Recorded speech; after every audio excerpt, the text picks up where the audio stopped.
I'm going to talk to you about my experience in two projects.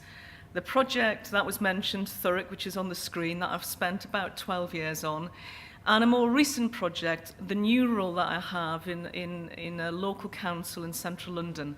I'm not an academic, I'm a practitioner, so what you'll hear from me are some practical tips about working at a local level to create opportunities and systems to encourage young people to work in the sector and to persuade the sector to create fairer access. So what's on the screen, first of all, is the Thurrock project. Some of you may know about it. Thurrock is on the outskirts of London. It's in the old industrial port area. And when I had worked in Thurrock at the beginning, it had the highest proportion of young people in England leaving school without good educational standards or skills to go into work. And that was astounding because London's a very wealthy area, and to have an area just outside of London where the standards were so poor was terrible. The local economy was based on warehousing and retail parks. So young people had a choice of working in a warehouse or working in the retail park. And I was very interested in how we could bring a new industry into the local area to broaden the opportunities. And the creative industries, which London is very well known for, seemed like an ideal industry to introduce into the local area. The photos that you can see on the screen are some of the buildings that we developed on the production park, and that big building there is the Royal Opera House set building workshop. We set up the development by persuading large cultural organisations to relocate parts of their businesses, so that from the get-go we had major employers who would lead some of the training and skills. I should say that the quote on the screen there is what drove me to help support the local partnerships. In effect, if we regenerate places but don't design in from the get-go how young people will get the job opportunities and get the business opportunities, then our efforts to regenerate a place will have failed. And so for me, it's all about how you equip and inspire the next generation.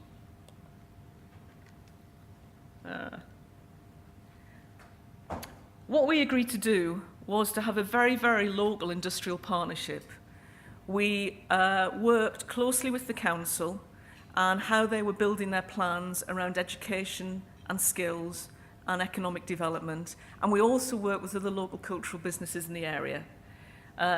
And what we wanted to do is to be seen to develop a coherent local plan that everyone understood their leadership role in.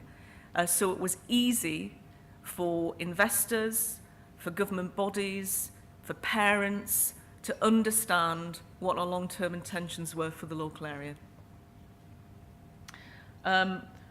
We also worked into the wider region because Thurrock itself is a very small locality, and we couldn't have had an ambitious programme for skills development for young people to work in the sector if we didn't reach out to the wider region. So my job, I made it my job, to reach out to other creative businesses and other councils in the wider region, and we formed a bigger alliance that laid out the evidence for why the creative economy of the wider region should be taken more seriously, and we built a wider plan so that we could be better organised to provide more opportunities. The lessons I learned from Thurrock are first and foremost that working in any context, but in a local context, we need to have a really clear vision of what we want to achieve and be confident about that. So what I wanted to achieve in partnership in Thurrock was to establish the creative industries as a new sector for training and employment so that young people in the local area had a better choice than working in unskilled work in a warehouse or in a retail park. It was very straightforward, and that's what I stuck to, and that's what I encourage the partners to stick to have a focus. An expert broker is key. So The language of arts and culture is not the same language of government or a local council or of wider businesses. So I found myself being an interpreter for quite a long time until we had a shared vocabulary that we all felt confident to use when we were advancing our plans. The importance of a do-it-yourself mindset. No one was going to say, of course, Thurrock is the new centre for creative industries outside London. This was an unlikely project and an even more unlikely place. So if you don't do it yourself, no one is going to do it for you. And true collaboration, deep collaboration, collaboration where everyone wants to go the extra mile, where everyone will be prepared to step outside their own institutional footprint, unlocks a huge amount of value. Persuading the Royal Opera House, a very well-known institution, to move its set building and its costume making out of central London into Thurrock meant that we brought the acumen of what was the largest and is the largest publicly funded performing arts organisation into an area that had a very underdeveloped cultural sector. So that organisation, as well as creating apprenticeships, also created business support opportunities for over 300 small businesses across the wider region. It established an education programme with all 55 schools in Thurrock. It played its wider civic leadership role in sharing its acumen in an area that hadn't known those opportunities before. So that was Thurrock. That was 15 years of my life. And then I moved to Islington. Islington is a council in the centre of London. It sits next to Westminster and Camden, and it's right in the heart of London. And I'm the Director of Employment Skills and Culture there. So, about Islington. Islington is probably one of the most developed parts of the UK. It has more jobs available than people who live there. Yet, and it has one of the highest concentrations of cultural organisations in the UK. It also remains the 14th most deprived place in England. Incredible. 1 in 4 children grow up in poverty in one of the wealthiest parts of England. 67% of school pupils are from black and minority ethnic groups, and that is not reflected in the workforce and the workforce of the creative and cultural sector. And so, for us, my role in Islington is how do we take an area that's fully developed and make it fairer? The council has been leading the way on this for some time.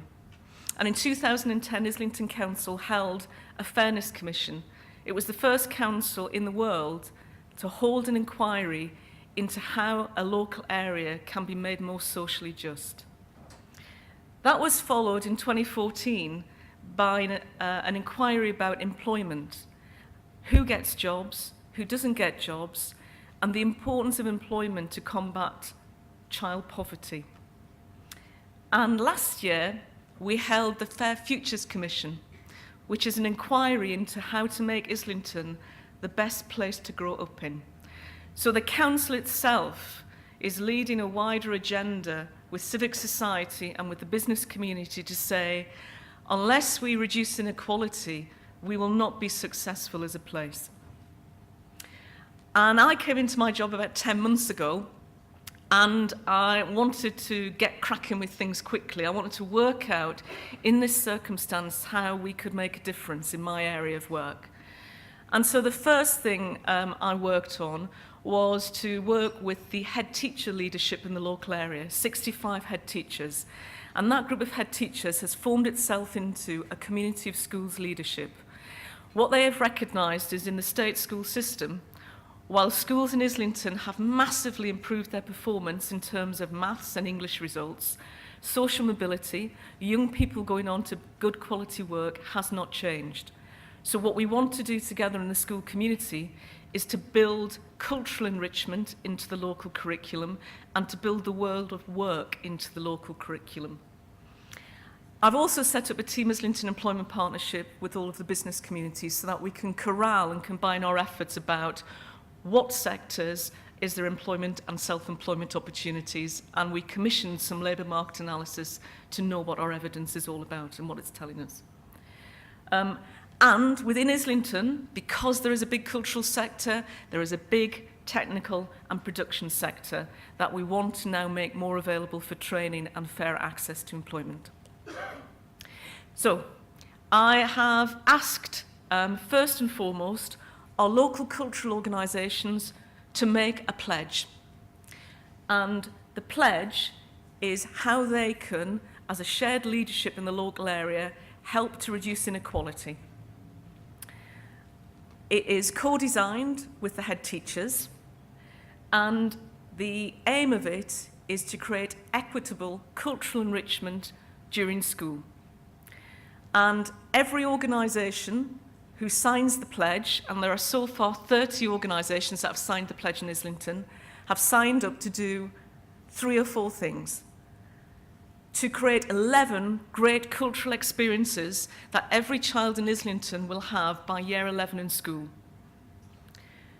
To make sure that every child is entitled to 100 hours experience of the world of work, starting in primary. That doesn't mean we'll be putting them to work in primary, but in primary there will be assembly classes where businesses will come in and talk about the world of work, and also do that with parents. And we have also agreed with all cultural organisations that they'll make available free of charge all of their learning resources to teachers in the local area. So, what can I tell you? I can tell you that in the UK we benefit from huge assets and acumen of a very well-developed cultural sector. I can also tell you that that cultural sector is not changing fast enough to create accessible and fair employment and self-employment opportunities. And I think it's beholding on everyone who works in the sector to be able to get themselves together to do something about that.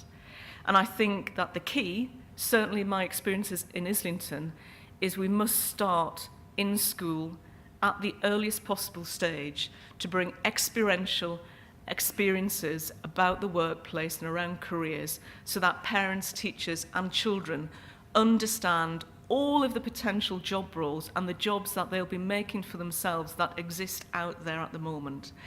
Until you know about in detail the occupations of an industry, how could you ever believe you could work in it? I think what you are doing in South Africa, because you are driven by necessity to a greater extent than some parts of the UK, you are demystifying the occupations in this industry, and that's incredibly important for all young people to know how they can equip themselves to work in the future.